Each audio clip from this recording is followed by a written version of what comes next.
По лидерската средба која заврши без договор и периодот по неа кој очигледно не ги доближи ставовите на СДСМ и ВМРО ДПМН за уставните измени, лидерот на опозицијата го повикува премиерот на телевизиски дуел.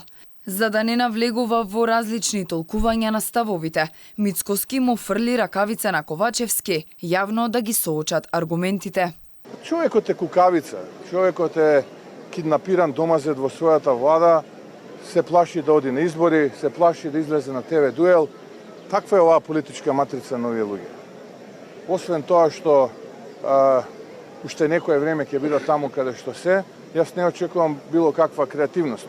Еднаш кукавица, цел живот кукавица. За да нема вака кажавме, така кажавме, средба на тимови, средба на лидери, еве јавно пред македонската јавност, очи во очи, да си кажеме тоа што сакаме, па народот нека суди и нека пресуди. Резолуцијата која ја донесе германскиот Бундестаг, лидерот на ВМРО ДПМН ја поздрави и порача дека неговата партија ќе продолжи да врши притисок за да се обезбедат што е можно повеќе резолуции за заштита на македонскиот јазик и идентитет.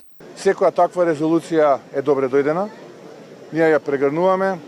Очекуваме такви резолуции од други наши стратешки партнери во периодот што следи, но тоа не е ни би рекол 5% од она што овој народ го заслужува. А овој народ заслужува фер шанса, каква што шанса имале сите народи кои што пристапувале кон Европската унија. Мицкоски чекаше јасни одговори од првиот човек на владата за барањата кои ги испорача на лидерската средба, но до денес конкретен одговор од Ковачевски нема.